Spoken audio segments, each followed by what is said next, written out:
Good afternoon. The date is September 25th, 2020 at 1:30, and we're in the House chambers of the Kansas State House in Topeka, Kansas.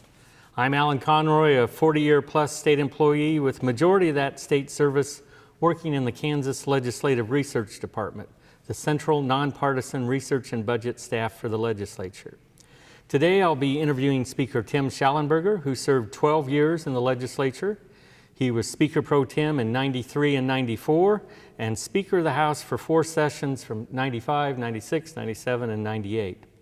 Ultimately, he decided not to run for re-election to the House, but he ran for election as State Treasurer of Kansas, and he served in that office from 1999 to 2003.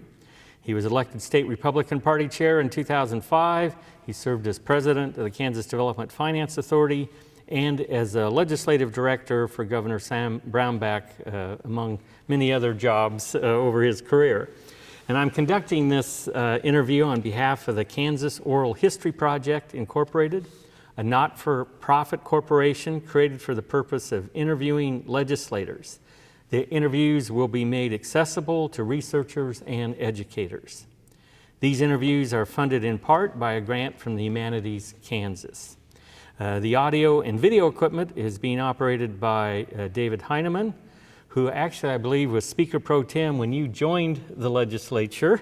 So we have lots of talent here. Speaker Shallenburger is from Baxter Springs, Kansas. He's a former bank officer, sales manager, corporate administrator, and a state agency head. He's married to Linda and has 1 child. He was elected to that Kansas House in 1986 and served in the chamber then for the next 12 sessions. He represented District 1, which covers most of Cherokee County and southeast Kansas. And while in the House, he served on numerous committees, elections, commercial and financial institutions, gaming impacts, pensions, investments, and benefits, public health and welfare, transportation, calendar and printing, interstate cooperation, Joint Committee on Administrative Rules and Regs, and the Joint Committee on Claims Against the State. So certainly some interesting committees through the years. And as I was doing the research, I checked with the Kansas State Library, who helped provide a lot of good information, and they have access, of course, to a newspaper bank kind of thing. And so I asked if they could provide me newspaper clippings on Speaker Shallenburger, which they said yes they could, but they responded, well actually there's over 1,100 articles where Speaker Shallenburger's mentioned or is being quoted. So that's a lot of articles, and so we pared it down. So with all that kind of out of the way, let's begin. Why don't you just tell us something about your life before entering the legislature. I saw where you were born in Joplin, Missouri. So do you really consider yourself a native Kansan? Yes, I do. Joplin, Missouri is right across the border. And the nearest hospital at the time, I think at the time I was born, that delivered babies was in Joplin, Missouri. So there's an awful lot of people live in Cherokee County who were born in Joplin, Missouri. But that's as far as it goes. You know, it seems like you've done well for yourself shaking that off in terms of those Missouri connections. So, just curious, had any of your family been involved in politics before you ran for the House? Or no, there was no interest in general interest in politics in my family. It's interesting. My mother and father were of different political persuasions. My father was a blue-collar Democrat, and my mother was a Republican. And I can recall the earliest thing, mention of politics that I can recall was my mother telling everybody, this would have been before I was born, that she had to go vote for Eisenhower to keep the Stevensons from getting elected president. So apparently Adlai Stevenson ran against Eisenhower. I don't know. But my earliest recollection of politics was when Johnson ran after Kennedy had been, of course, I was of the age where I watched the Kennedy assassination and all the stuff about that, but there was no particular interest in politics. Yeah. So do you suppose that seed of perhaps maybe working with both sides maybe came from your parents, that you saw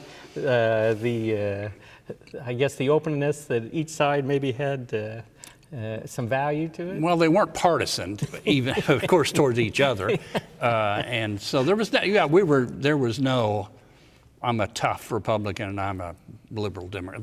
That didn't exist, and I actually ran for the legislature because of a local issue. It had nothing to do with conservative or liberal or pro-life or pro-choice. It was a local mining issue that an unreclaimed mineland problem and health-related problems that caused me to run for the legislature. I went to a public forum that the incumbent legislator from my district was holding, and I asked a question of her, and her name was Pat Weaver, and Fred Weaver, it was Fred Weaver's, had been appointed by Carlin to the Board of Tax Appeals, and Pat was his wife, took his job. And I went to a public forum and asked about a newspaper article that was written in the Wichita Eagle called A Legacy of Neglect, and it was about the unreclaimed mineland in Cherokee County. And Fred turned around and looked at me and said, "Don't be asking those questions in public." And I said, "Wow, what's up?" And he said, "It makes people in Topeka look down at us if they think we're poor and we have bad health problems." And it kind of offended me, and I filed to run against her, and then she didn't run. So, and I ran against the county attorney, and a good person. These were all good people. The county attorney, of course, if you're a county attorney for very long, you have more enemies than friends.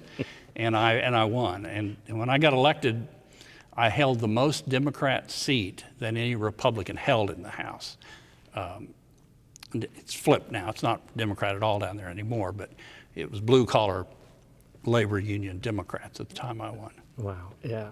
And I think in that primary, a gentleman by the name of Bill Henshey, you beat him 72 to 28%. That was the primary. And then, of course, Kent Lynch. I beat Kent Lynch, who's not a judge, but he did much better. He did much better than I did. 58 to 42%. But you were elected 6 times, so you must have been doing something right. Well, I was a good campaigner. I got elected 6 times, and I had primaries most of those. I never had a free ride. Wow. I was speaker and had a primary, so Hanshey ran against me more than once. So it was. And thinking back to that first election, which was, again, that year, I think there were like 7 constitutional amendments that year, 2 in the primary, 5 at the general election, lottery, setting limits on property taxes or classifications, those governance of public schools, levy on tax betting and wagering. And of course, 6 of the 7 passed. The one on school governance did not pass. Yeah, it was an interesting time, and I knew nothing about any of those issues. Nothing. I knew nothing about anything. When I ran. But when you're a candidate, you go to all the forums and you go to all the events and the Farm Bureau dinners and and so while I was at all of those events, somebody would be there to talk about reclassification or reappraisal. Somebody would be there to talk about pari-mutuel wagering. And I kind of picked up some interesting feedback along the way on those. But it was there was a lot of stuff on the ballot. Yeah. And I was thinking too, and I think that was the Republican primary where Gene Bicknell lost, or did that come later, and lost to Bill Graves? No, it would have been later. Later, that's right. Yeah. But Gene Bicknell might have been on he ran twice, and he might have been on the ballot that time. Yeah. That was he ran as Jack Breyer. Oh, that's But Mike Hayden became governor. When I got elected the first time, Mike Hayden just got elected governor. Yeah. And so you ran, you got elected, you came to Topeka, and I guess, do you remember perhaps the first time you came down to the well to talk about a bill, other than if your co-legislators maybe hazed you that first time down, but it looks like maybe I was trying to think, your first bill was on related to migratory waterfowl habitat stamps. That was your very first Is bill that right? that had your name on I it. really do not remember that.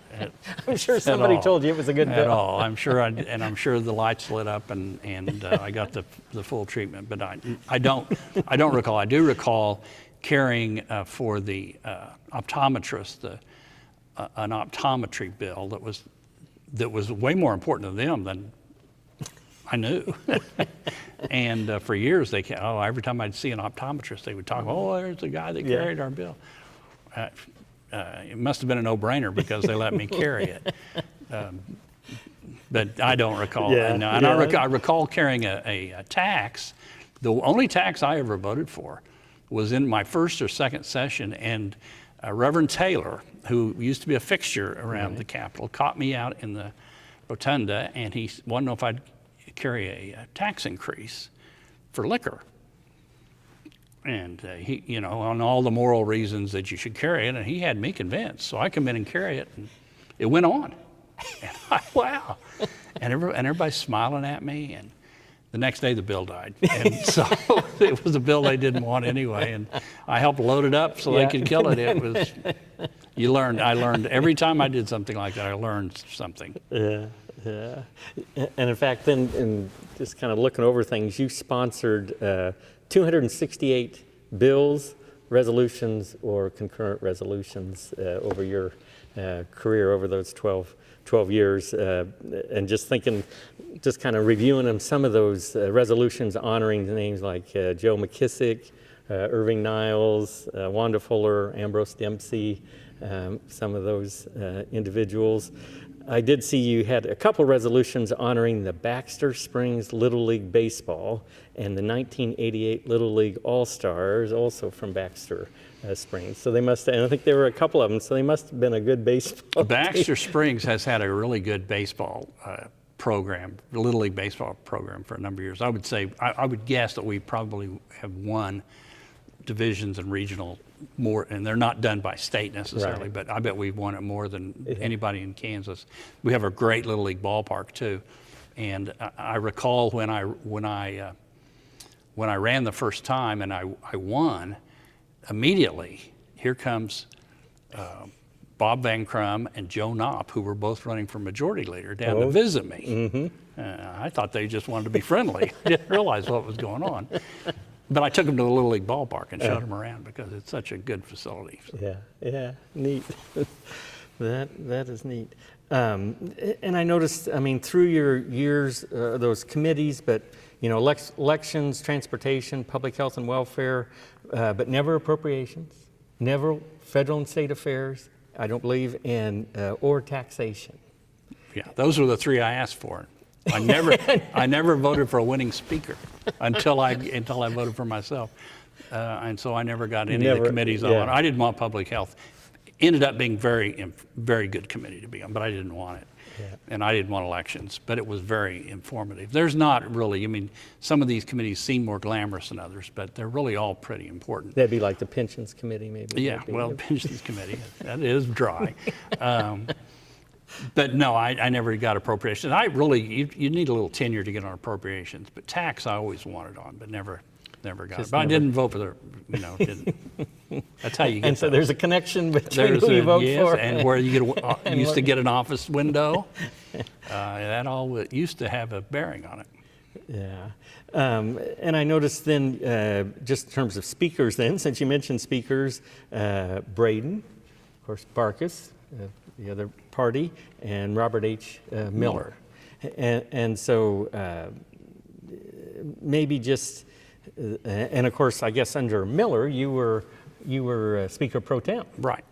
So maybe just some thoughts, maybe from the policy-making standpoint, maybe the difference, or if there was differences between Braden as Speaker or Marvin Barkus as Speaker or Robert H. Miller as Speaker, just their style or direction or priorities, any?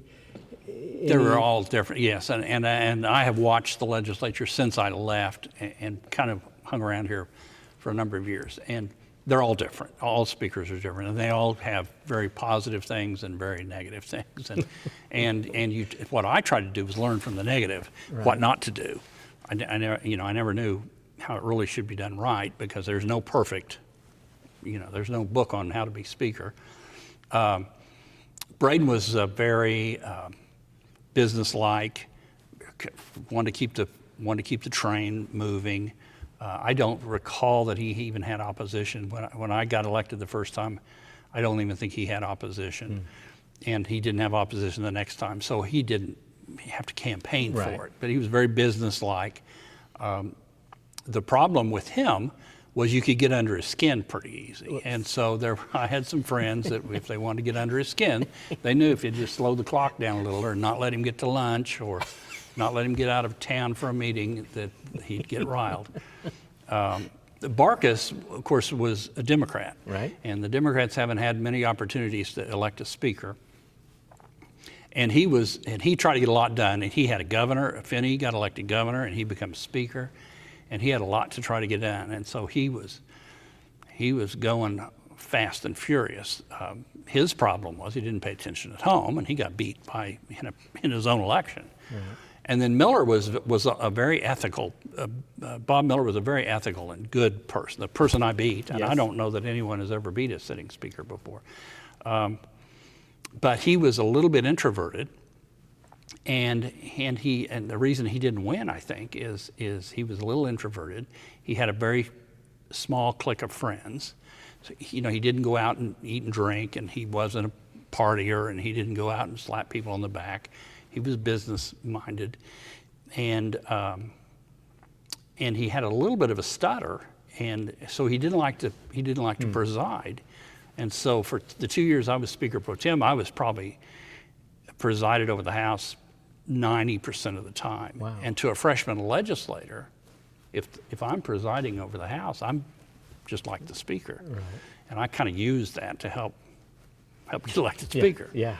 But they were all good people, and I think everyone had good intentions. And Barkus probably worked the hardest, but he didn't live long in it. Yeah. And how did I guess I've always been curious. Then how did the Republican Party then make that switch and function for those 2 years? Then that Marvin Barkus was Speaker. Well, it was an interesting time. Joan Finney had become governor, and she was more conservative than her caucus, than the Democrat was. Barkus was more liberal than her. Finney got overridden more vetoes, probably than any governor ever, and that's because she would sign bills that the Democrats didn't want. Also, the margins were razor thin, and I don't recall, but it was probably 62-63 or 64-61. The margins were razor thin, and so you couldn't get anything done without a little bit of help. Democrats have always been a little more united. They all stick together, and Republicans have always been. There's a half a dozen that want this and a half a dozen want that. You have a core of 80% of them, and then you lose 10 or 20% all the time. Yeah. But it was nothing too radical happened. Well, Barkus was Speaker because school finance, right? But it really wasn't a partisan issue. Yeah, and do you think that was more by the district, urban versus rural, or size of the district? I mean, kind of split more along those lines, or maybe? Yes, it was split more along those lines as I look back at it. Also, we had just gone through some real ugly tax times. As you recalled, in '86 when I got elected, classification reappraisal was on the ballot. And it was the classification amendment and the property tax fiasco that occurred because of the unknown that got Mike Hayden beat and got Joan Finney elected. And so then when she redid the school finance, she really loosened the burden at the local level on property taxes for schools and shifted them to the state. And that was her purpose. Her purpose in school finance was to get a property tax break, and Barkus's purpose was to get more money to schools, and they did both. Yeah. So is that an issue maybe the state's still wrestling with these days Yeah, in terms of that I shift think, to the state? I think legislators like to think that school decisions are local, but the legislature pays the bill, so it's hard to divide the two out. Yeah. That'll never go away. Yeah. Just nature of the beast. Right. And I did notice in that race for speaker then, when you defeated Speaker Miller, it was 45 to 34. Al Lane got one vote. And so I guess it wasn't necessarily a razor thin. It wasn't close. It was surprising. I'm sorry, go ahead. But No, any doubt though when you went into that room to vote? No. I mean, were you feeling pretty good about it? Yeah, no, that's something, there again, I talk about how I watch people. I watch people count. In my very first election, and these people are alive, so I'm going to tell the story now, but I hope they don't read. But in my very first election, there was a race for majority leader, and it was Joe Knopp, who was an attorney from Manhattan, and Bob Van Crum, who was an attorney from Johnson County, and they were both running for majority leader. And you're told when you're in the legislature and you're going to vote that not to tell somebody you're going to vote for them if you're not going to. And don't make a commitment you can't keep, and be careful what you say. And so I was very careful to Bob Van Crum not to tell him that I wasn't going to vote for him. But he thought I was. And I did tell Joe Knopp I was going to vote for him. And so we're having the election, and as a freshman legislator, you fill in the holes. The incumbents all sat in their regular seats, and I filled in a hole, and I sat next to Bob Van Crum. And they're sitting there counting their votes, and Bob Van Crum lost by one or two. And I voted for Joe Knopp. And he looks over at me and said, there's got to be some liars in the mess. And I saw his list of yeses, and he had my name on his list. I never did tell him that he had me counted wrong. So I tell that story because I learned if you're going to count votes, you better count votes right. You have to get a commitment. Yeah. And I had commitments from all my votes when I ran for speaker. It was really untimely for Bob Miller. I know he probably looks back on it and he's probably not my best friend, but it was very untimely for him. Bill Graves had just become governor. I had told everybody I wasn't going to run. Right. I think I read an article on that. That I wasn't going to run. Miller made me mad in an LCC meeting. It just made me mad, and I flew off and decided I was going to run. And I came back to the Pro Tem's office and told my assistant to send out the letter. And by then, all of Graves had plucked all of the help, all of the lieutenants that Miller had to be on the transition team. So Keith Rowe and Rochelle Chronister and people that were his helpers had been put on the transition team, so they didn't have a chance to go out and work, and we kind of left him in the lurch for speaker. And there again, he wasn't. I think he let his staff try to get him elected, and you can't do that. Yeah, that's quite tough. Just curious, by chance, to remember the issue in that LCC meeting that? Yes. It was a piece of software. The Legislative Research Department wanted to buy some software, and I asked if it was compatible with our printer, because the software, and maybe it was revisor's office, it was probably everybody's. We had real unique printing system back then, and you had to have specific software to talk to the printer to print the bills. And the reason it came up is we had trouble. We'd been having trouble the year before with that printing. And I just asked the question if it was compatible with the printer. And Miller looked over at me and said, if you would come on time and read the documents you're sent, you wouldn't ask stupid questions. And I thought, wow. And I got up and I walked out of the room, and this is a true story. And Jim Allen, who was a lobbyist running for a number of years, state senator, I think, grabbed me by the arm and he said, Timmy, don't do something stupid. And I said, Jimmy, I'm going to do something stupid. And there we went. Yeah.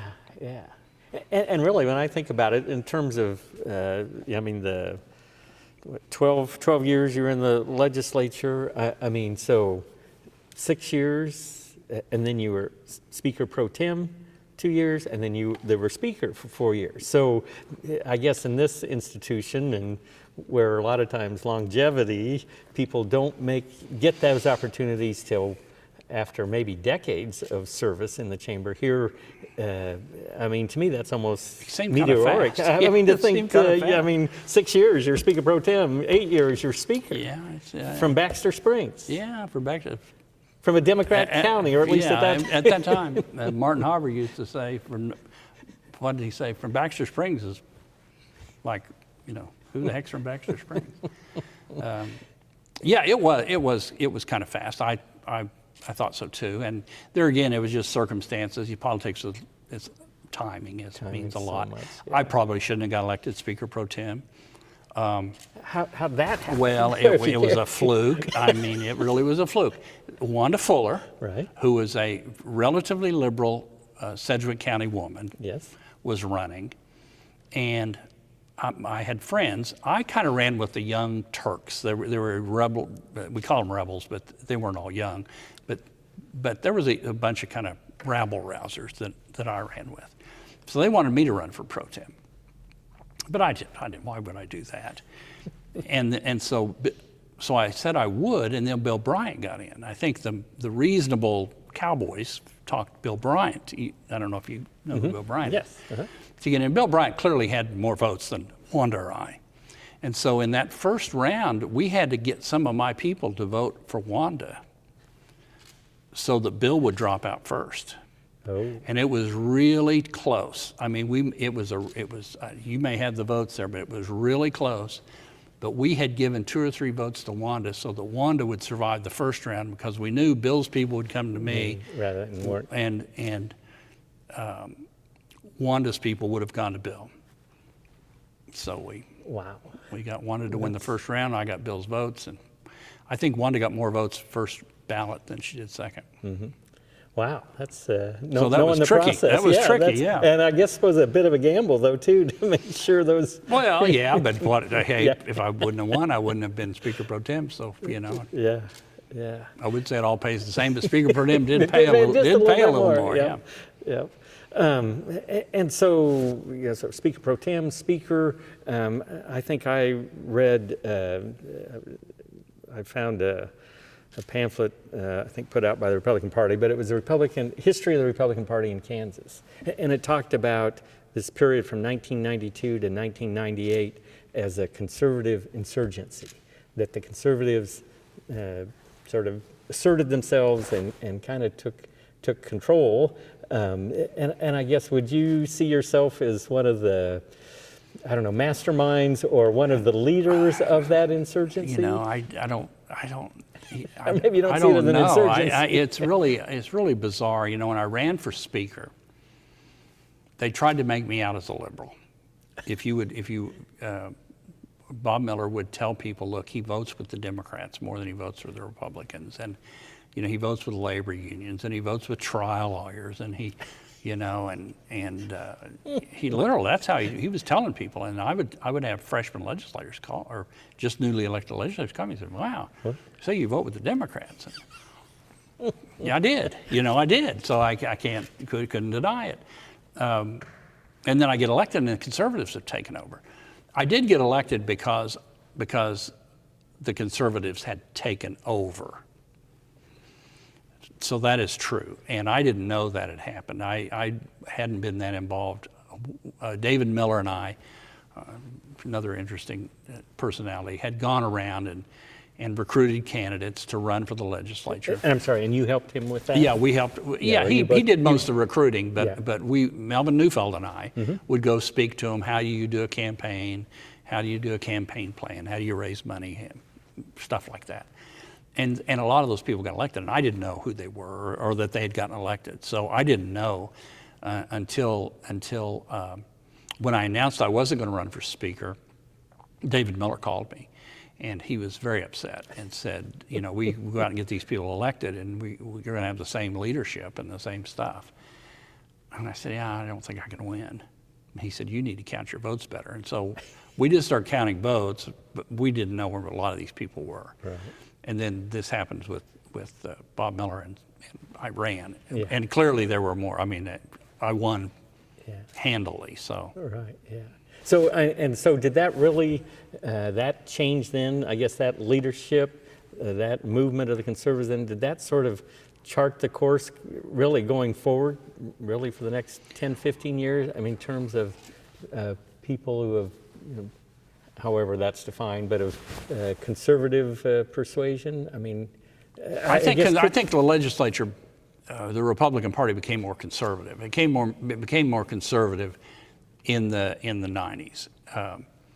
And so if you're going to be in front of the crowd, you're naturally going to be a little more conservative. I've never considered myself ultra right-wing conservative, but... Are you a moderate?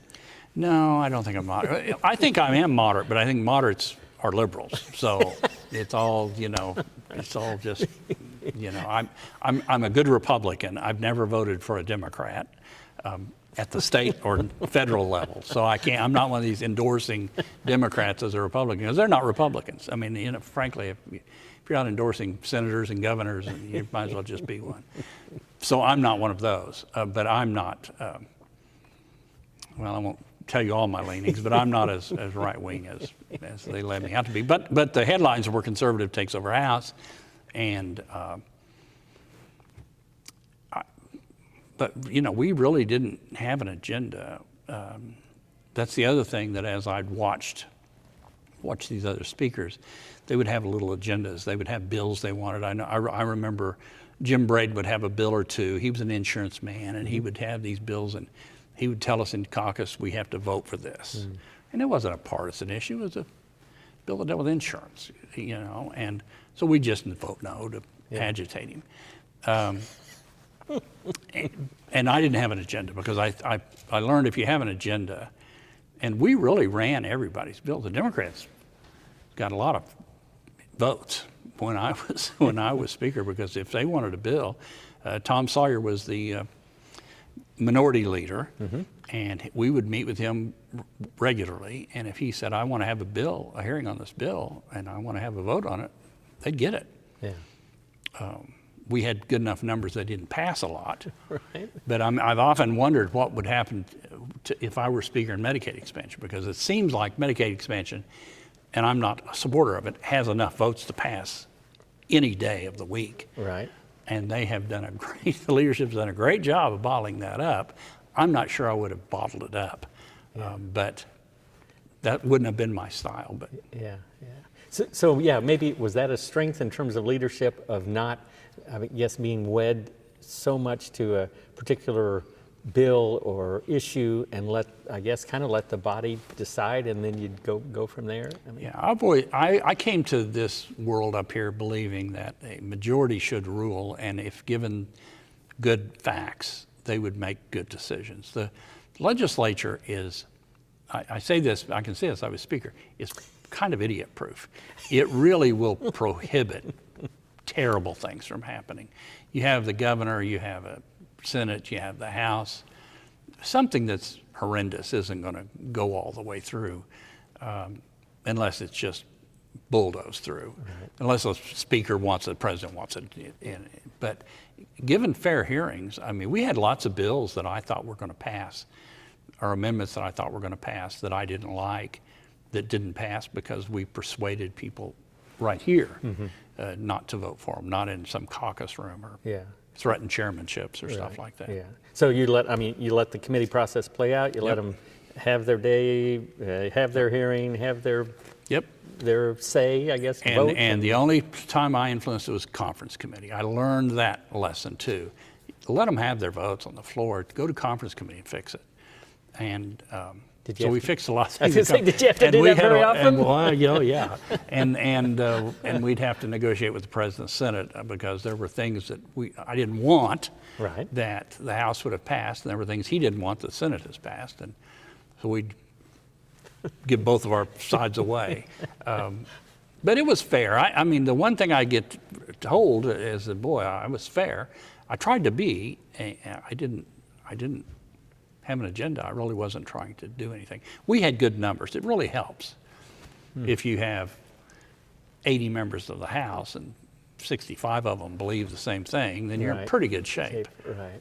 If you've got 63 or 62, or if you've got a big break. I mean, there was a time in in the last decade, that there were probably 30 or 40 Republicans that a conservative speaker couldn't count on. And I think those numbers are down now. But when you can't count on a third of your caucus, you're in pretty bad shape. Right, yeah.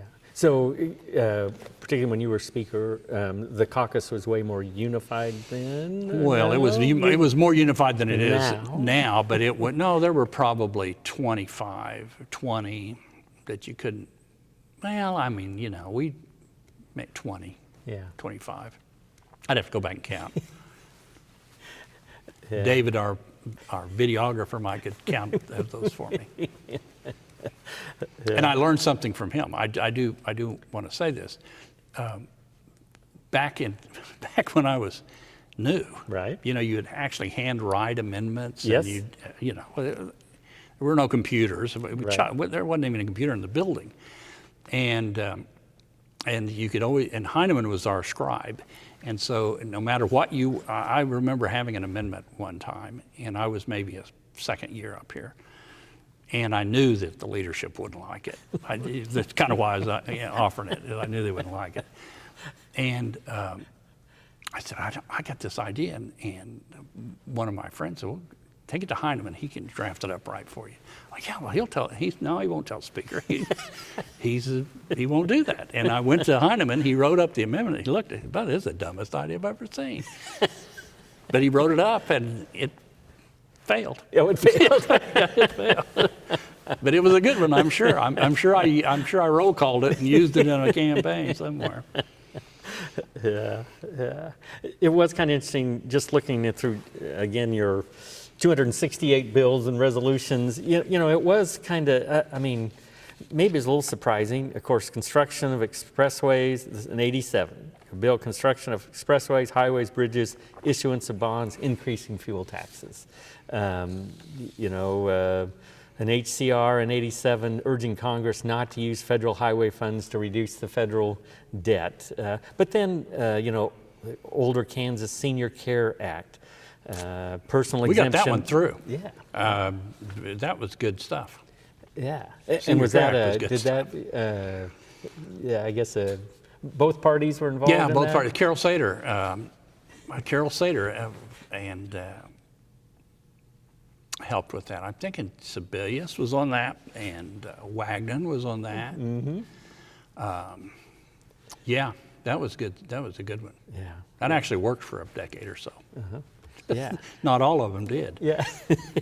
And just, some of the other ones, of course, abortion crimes, but prevailing wage for state public projects, a sculpture on the grounds instead of atop the Capitol building, I noticed was one. That was a dig at my, it wasn't a dig at, my predecessor, Fred Weaver, had opined against the pagan god on the Capitol, and so I did that for him. And I got chewed at. I got screamed at over that one. Oh, really? Yeah. Ben Vidrickson come over and spun my chair around and said, "What are you doing over here?" But let's see, exclusion of coin-operated car washing services from sales tax, state employee fiscal bonuses, constitutional amendments on spending, constitutional amendment limiting the state lottery to instant keno and lottery games, death penalty, discretionary 40-year mandatory sentence, imposing term limits on Congress, Juvenile Justice Reform Act. Yeah, that one didn't work so good. That one wasn't. When I talked about Senior Care Act, the juvenile justice never worked right. Just in not the right I parts? think most of the parts of that have been repealed. It just didn't work. We created another bureaucracy, and it just didn't work. Let's see, limiting the powers of the State Board of Education. That I guess there's a couple of those, but that didn't. Yeah, those were, Bill Graves supported one of those, and that was, we had a constitutional amendment and we couldn't get that one through. Yeah. So It's been tried a couple times through the it's tried. history. It'll never happen. Yeah. One, allowing voters to propose constitutional amendments Yeah, my conservative friends don't like that one. It was referendum and something in referendum is. Yeah, no, that's not very. Wasn't popular with the Cowboys either. Yeah. Joan Finney liked it. Yeah, I think she did. Yeah. And then the one, of course, and maybe all legislators have these in their history somewhere, but designating the square dance as the official state folk dance and polka as the state ethnic dance. Yeah. Got to do those? Do you think? Is that? No, I didn't. I know I wouldn't have a hearing on it, and I got in a lot of trouble. And they came to the Capitol, and they were mad at me. Oh, the square dancers or the polka people? The square dancers. I think we'd actually killed their bill, is what had happened, and I had said publicly that we weren't going to waste our time with stuff like that. And so I think maybe we had already killed their bill, and so I had to reintroduce another one to pass. Peggy Mast had the head of the Square Dance Association in her district, and so. Wow. We didn't do, when I was Speaker, we did away with all these resolutions honoring people where we take 40 minutes of every morning and stand up and clap. I think they've gone back and are doing them again. But I just, there were better ways, and so we did certificates, and they may still be doing. I don't know how they handle that, but we handled it one Friday, and we did them all at once. And I understand, I've done my share of those, but really, we don't need to be taking time up with the box turtle and the square dance. Yeah. So I mean, I think so. That's an example, just in terms of the operation of the chamber, the House, while you were Speaker, and to sort of streamline that. Were there other changes, I guess, once you became Speaker, trying to sort of maybe improve the process? Well, we changed the way. These weren't unique, but they were changes from where we had been. They may have been old rules. But when I became Speaker, if you were on appropriations, you couldn't chair another committee. That was a rule that I set. One of the things that I had seen, and it had gotten worse and worse, was the power of a few people. You'd be on appropriations, and you'd be the chair of tax, and you'd be the chair of this, and so you had 20 people that had all the power. And I'm on elections and can't get a hearing on my bill. And so there was a lot of grassroots complaining that we're not getting hearings on our bills. And so we had changed the rules. A group of us had changed the rules mid-Braden, 2 years after I got here, is when the rebels supposedly came about, and we changed the rules. And those were the kind of things that we changed them to. Instead of 84 to pull a bill out of committee, it took 70. And so those are things that we did differently. But there weren't a lot of, I can't think of a lot of things that we did that were unique. Yeah. Was that like not being in session after midnight, or maybe not on Sunday, or some of those, or did that? I don't think those. No, no. Some of those rules changes may have passed, but I don't think while I was Speaker that we dealt with those issues. Yeah. We got in, and I tell you what we did do. We followed the calendar. We didn't bless bills, so that was a big one. And bill died when it died, and it was over, and we didn't bless them. And if it was turnaround day, I told Chairman, if it's the end of getting bills out of your committee, then we're done. Don't be introducing more bills, and don't be blessing them. Right. And so we never had a 90-day session while I was Speaker. I was Speaker in very good times, so I can't take credit for all of that. They were very good times. We were trying to figure out which tax to cut instead of which one to raise. And we would cut them and cut them and cut them. And the governor ran for re-election on all our tax cuts, complained all the time that we did them. Ran for re-election on them and won on them. And the budget kept going up. I mean, it's not like we cut anything. The budget kept going up. It was just really a good time in Kansas. And I was Bill Graves' first Speaker. So when he got elected governor for 4 years, I was his first 4-year Speaker. I wasn't his favorite, I'm sure. But I had been involved in the Bicknell campaign, And Bicknell did run against him. Yep. And I think, and Bicknell, if you recall, well, you'd have to be old to recall these things, but endorsed Slattery. I think it was Slattery who ran against him. And I told Bicknell not to do that. I said, don't endorse a Democrat. You just lost the primary, endorse Graves, and he didn't do it. And I think they blamed me. So Graves never started with me as somebody he liked. I don't think. I was engaged in trying to beat him in a primary. Right. But he did. But we worked pretty well together. Yeah. So where you were here, Hayden, Finney, and then Graves were the governors you interacted with, and of course, like you just said, Graves while you were speaker. I was his first 4-year speaker, and then somebody followed me. I don't know. Jennison, I think. And would you say, I guess the relationship, although maybe a little tension at some points, but overall, between the legislative branch and the executive branch, again, things got done within the political realm of things? I think they got done as the way they're supposed to. They're different. And it's not, when I went to work for Brownback in his administration, I started understanding. Now, I was the legislative liaison, so I had to deal with the legislature.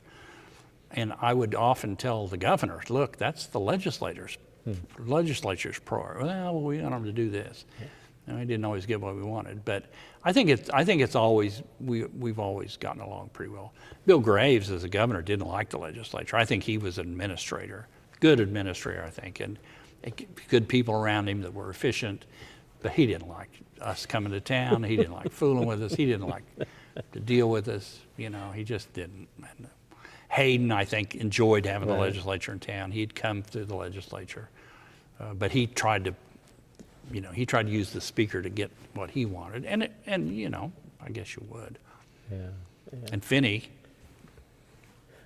she just didn't know what she was doing. She was a wonderful woman and a likable governor and very popular, but she didn't know how the legislature worked. And she was, like I say, she was more conservative than the Democrats. And so they fought a lot. Yeah. And then you touched a little bit, but in terms of the relationship, again, between the House and the Senate, I think I was checking, Bud Burke was president, and then Dick Bond. And so you got to interact with both of those. We sure did. Yeah, there's some interesting stories there that I can't tell. But Darn. Yes, Bud Burke for 2 years and Dick Bond for 2 years. And difference in those? Yeah. Burke was a lot easier to deal with because you could convince him of things. Burke did not like controversy. And it was a good guy. They both were good people. Sure. I'm not, but Burke didn't like controversy. So if you threatened him, you could get him to move a little. You couldn't threaten Dick Bond. He'd move a little, fall right at you. And so you had to handle him differently. Jerry Moran was majority leader. I think Jerry Moran was majority leader with my first 2 years, and with Burke. And he was helpful. And then Tim,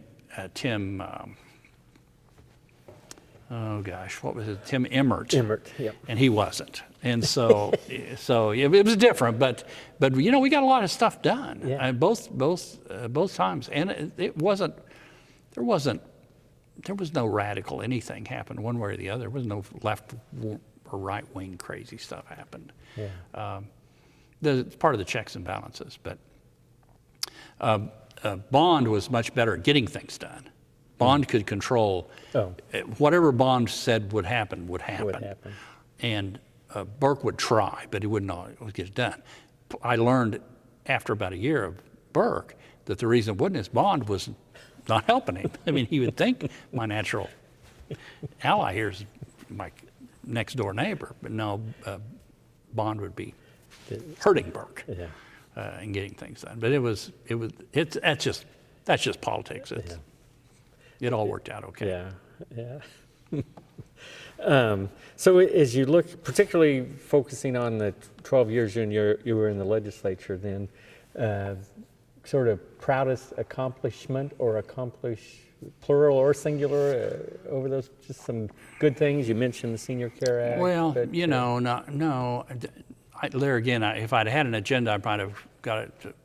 We did get the unreclaimed mine land fixed, Cherokee County. So the issue you came to we speak got that to, you got it fixed. fixed. We got it fixed. I think we got the only rural water district in the state that was paid for with state money too. Gus Bulgina reminded me of that. We got that stuff done. I kind of had that finished at year 6. And so when I ran for pro tem, I thought I can leave. Yeah.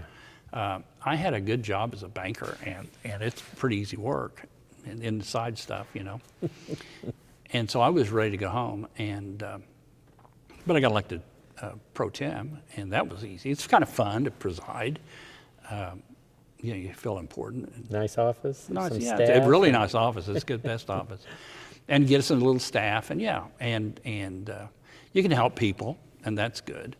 And then when you're speaker, of course, your speaker it's a real ego boost. The speaker is it's an interesting job. It should be term limited. I know we're about to have a speaker go beyond that, but it's powerful, and a lot of people don't have any idea of all of the things that the speaker does. An interesting story, and it was very enlightening to me. And it was the day I got elected speaker. I came in the back door all by myself, and I'm talking to people as I walked up the aisle. And I was pro tem, and Miller was speaker, so we sat side by side during that vote. And I'm talking to people and working the aisles, and Miller comes out of his office, and there's about 5 press people around him, and newspaper people and TV cameras, because we're going to have the election. And I think the presumption was he was going to win. I really do think that's what the presumption was. And so we had the vote, and I won. And we carried on our business, and it adjourned. And I saw Bob Miller get up and walk back to his office all by himself. And here are all these reporters. And I thought, boy, how fickle this bunch of people are. That, they're news grabbers, and the same thing happened with lobbyists. I couldn't get a lunch for 6 years up here, and fattened up big when you become speaker. It's just a world of ego, and I don't want to say phony, but there's a little bit of it that you really better not take it all.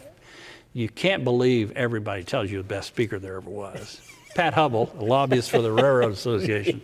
I'm out here in the hall when I came back with Brownback, and we're standing there talking, and Hubble introduced me to a couple of people that because I hadn't been here for a few years, and he says, "This is the best speaker we ever had." And Doug Mays comes around the corner. "Doug, you're the best speaker we ever had."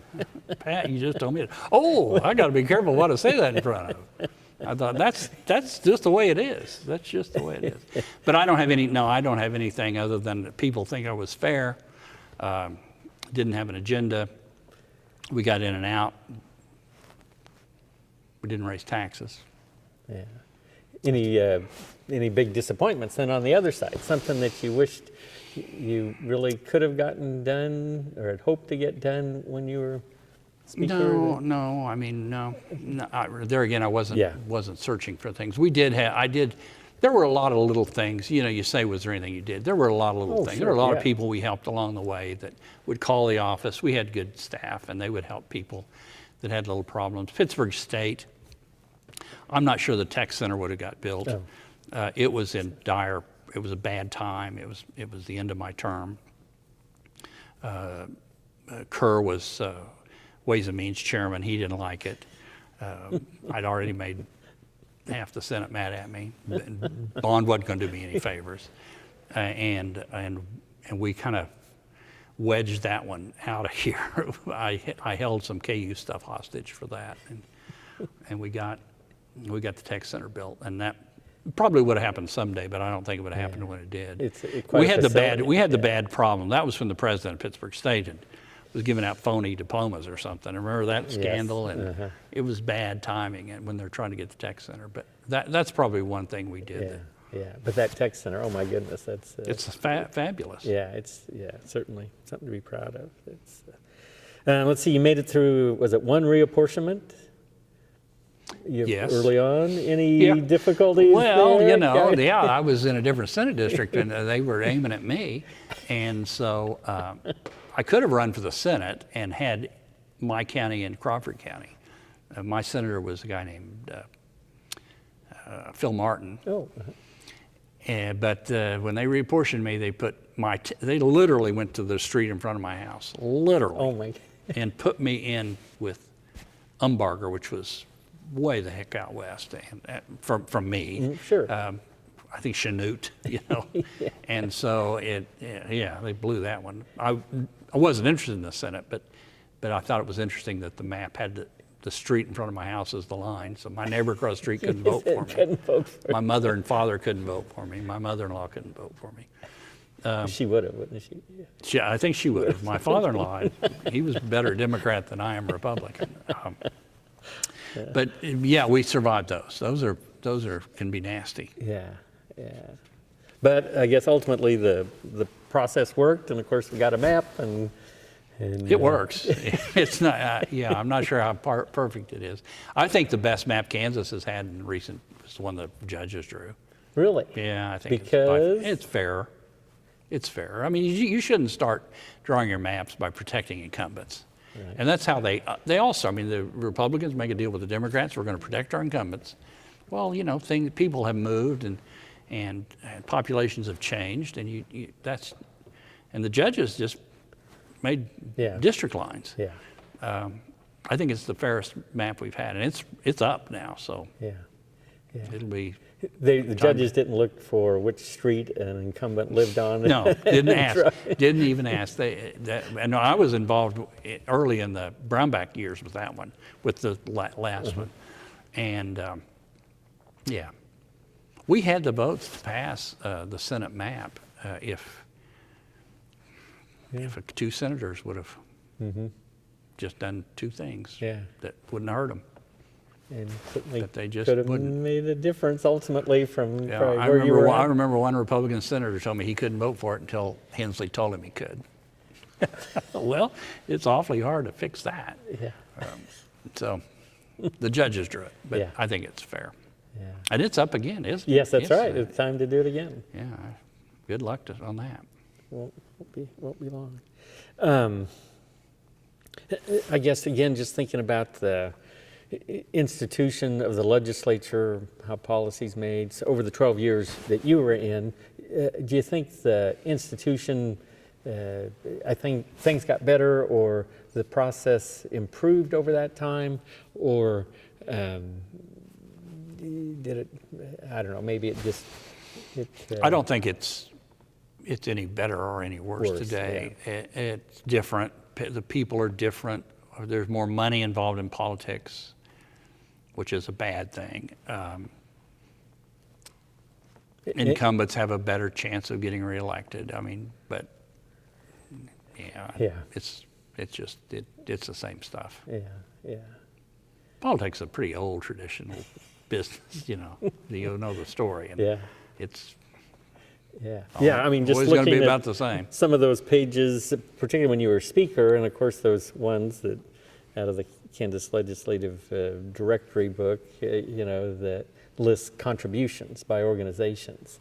As speaker, I noticed the length of the listing from those organizations, mainly organizations, it was like a page and a half. Yeah, it just piled on, Yeah. So. And it's not, and that's not fair. I didn't turn it down, but it's not fair. I didn't use it all. But it's, and then there again, the minute you're gone, they give it to somebody else. So it's not, it's just the nature of the beast. And I do think money is corrupting. One of the things I did when I was in the legislature, Sawyer and I think before I was speaker, might have been pro tem, because Bob Miller bragged about this bill. We passed some campaign finance reform, and I remember being a legislator, and I had a lobbyist come up and ask me, he was a phone company. There were lots of phone companies. But he asked me how I was going to vote on a bill that day. And I said, well, I think I'm for it. And he handed me a check. He said, we never got this campaign contribution to you. And I thought, boy, that reeks. Yeah. And so the bill said you couldn't take campaign money during session. That was something that came out of that. We set the limits, which have been changed, I think, since then. I don't think you need a high limit because you're just going to spend. It's like getting a pay raise. You just spend more, and you don't have any more to show for it. We've just run the cost of campaigns up by doing that. I actually supported way back then, Sawyer and I supported public financing of campaigns, but that'll never happen. Wow.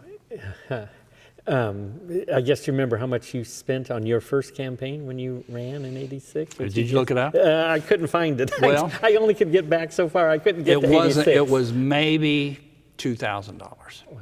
I got one political contribution from a lobbyist, and he was a friend of mine who lobbied for the Empire Electric Company, and it's only got one county in the state, and it's Cherokee. And he gave me a $200 check, and interesting story. So we're talking stories. I'm running the very first time, and I come to Topeka, got lost, and I'd never been here.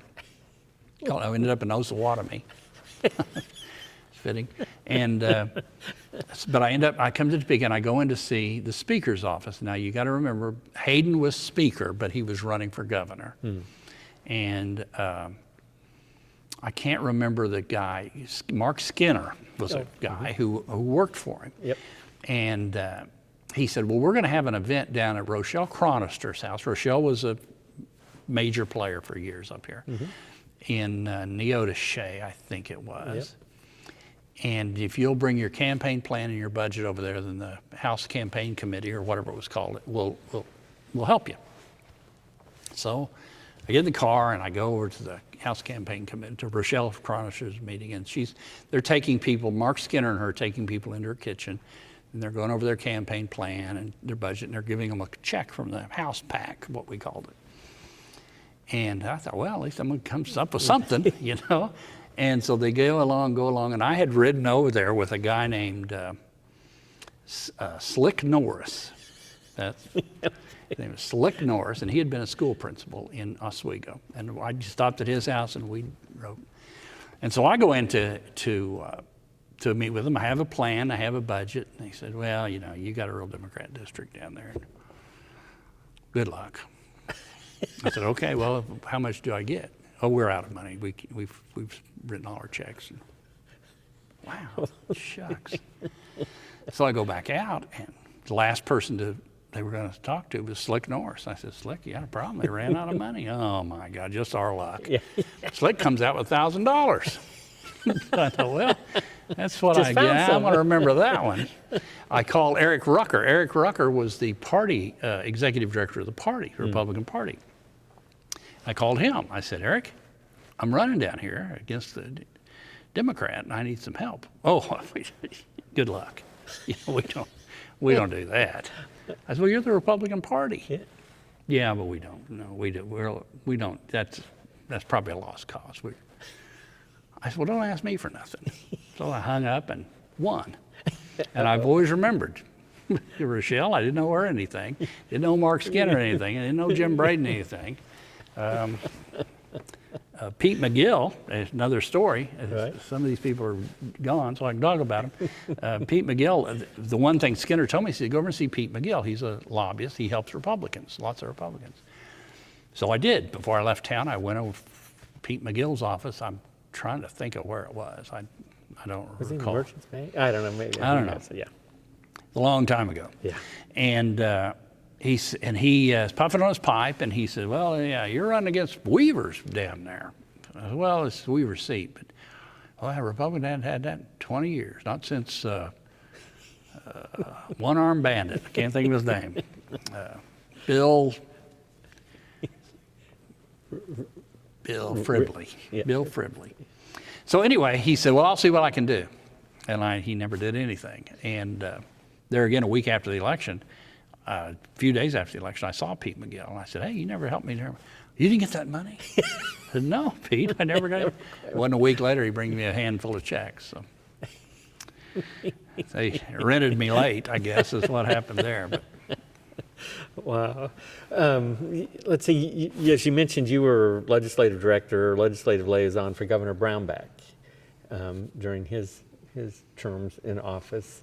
Did you see any changes, differences in sort of the legislature as an institution when you were speaker, when you were in the legislature versus then sometime later when you worked for Governor Brownback? no, it seemed to all work the same way. And I had been gone for what? I came back in 10 and left in 2. Mm-hmm.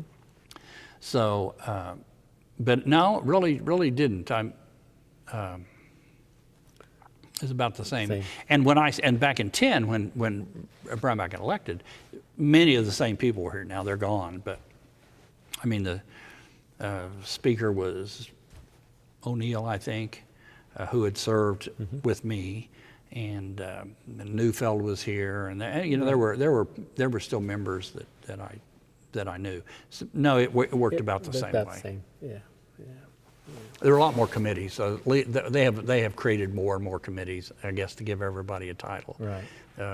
Does that help the institution? No, I don't think so. Not so much. Now you have about 4 or 5 committees that do most of the work, and I don't think it helps to have a subcommittee of a subcommittee of a appropriations committee. Right. I mentioned there's one required question I'll ask, and so I'm going to ask that to you now. And again, it's part of the oral history project, but and it's personal identity is loosely defined as gender, age, race, class, sexual or gender orientation, marital status. Did you ever experience during the times that you were in the legislature where you believe your personal identity influenced your ability to pass policy, work with fellow legislators, or provide constituent services? And then the follow-up question is, do you ever think you were given committee assignments or tasks that you believe were functions of your personal identity, and whether it be gender or maybe philosophical, maybe that conservative? Or the first part is no. I didn't see any. Of course, in the 80s, you got to realize in the 80s that times were a little different. I'm not sure they were better, but they were different.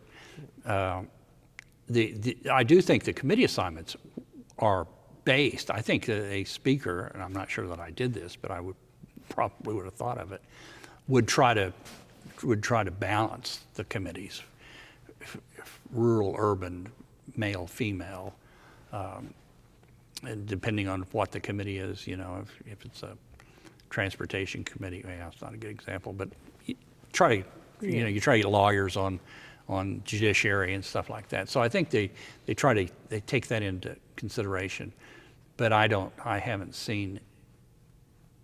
Well, when I was here, it wasn't talked about at all. There are a lot more women in the legislature than used to be. So they probably they're probably 50, close to 50%. I don't know.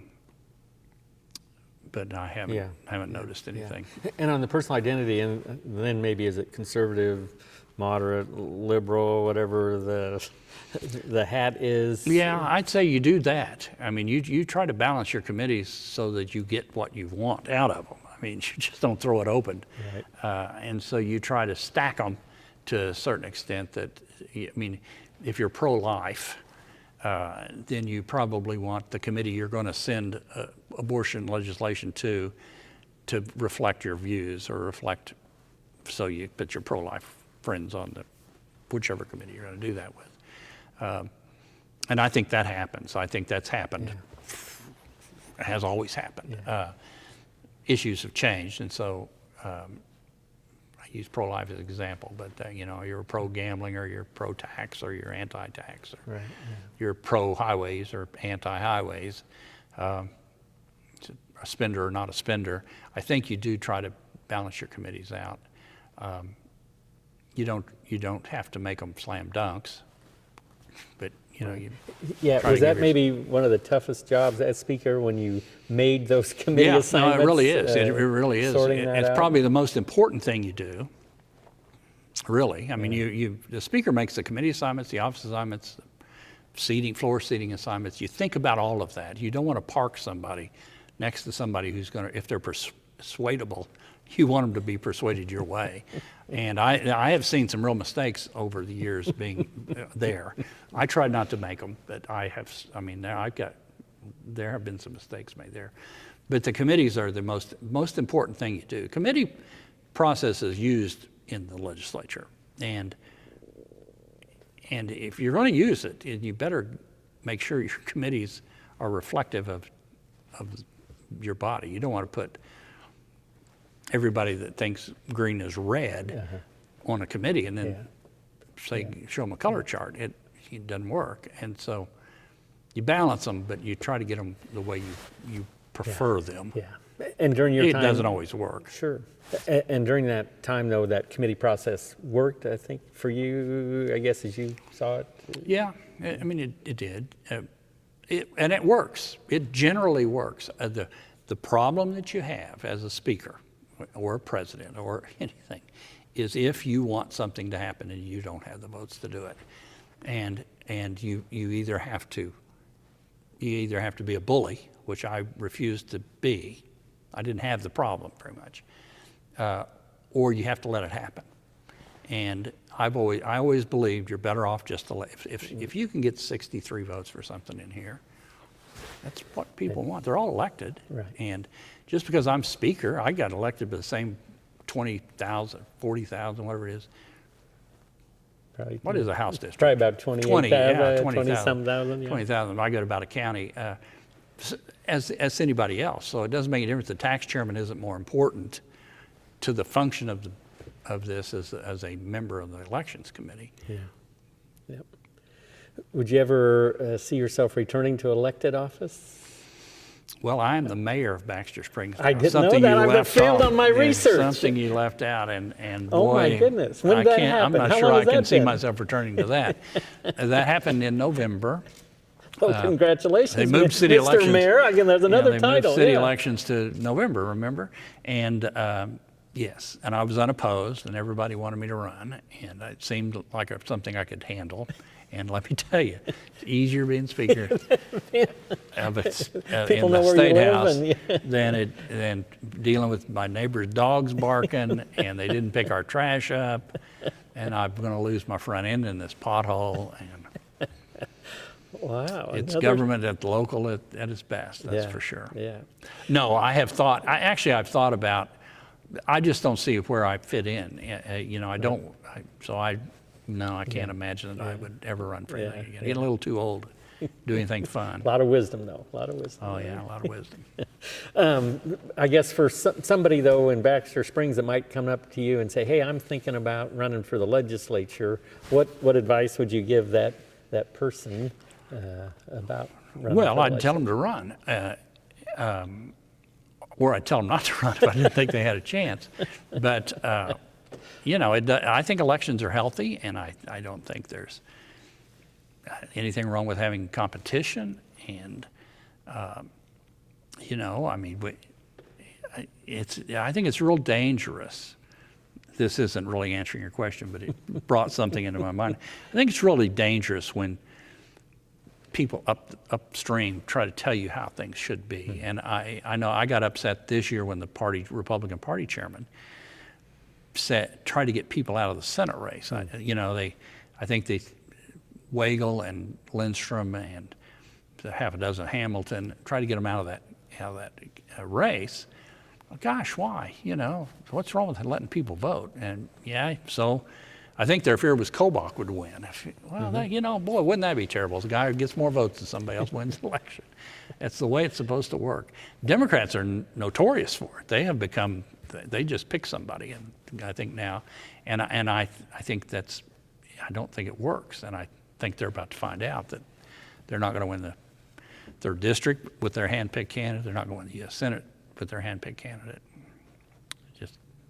You need to go through a little fire and brimstone before you get elected. But I think I encourage people to run all the time for stuff. I've tried to get people to run for city council in Baxter. Yeah. Tried to get somebody to run for mayor, and I wasn't very successful at that. Yeah. Anything else that maybe you'd like to touch on, or anything kind of for posterity that you'd like to? No, it's an interesting world. I've said it probably today, and it's hard to prepare for this. There is no. You can read your history books and see how a bill's made on PBS, and it's pretty accurate, but it still doesn't. It's not how they're made, and. So you watch PBS, is it? Yeah, I do watch PBS. Okay. Just watched something there the other night. I don't think the government should be funding it, but I watch it. So, no, I don't. Yeah. And then the final question, and I know it's a little bit out of your district, but Chicken Marys or Chicken Annies? Chicken Marys for me. Oh, mm-hmm. Okay. Well, you're on record now. It's a little crispier, and yeah, but there are more Chicken Annies. If I were running for public office, I would probably have bounced around, gone to Bardo's on that one. But I'm Chicken Marys this morning. Okay. All right. Well, thank you, Mr. Speaker, for making the time and sharing your comments and your being open and providing some insight to the legislative process, public policy making process, and your years here in the legislature. Clearly, you've had a big impact through those years. Well, we've impacted something, that's for sure. Well, thank you for your time. Yep, thank you.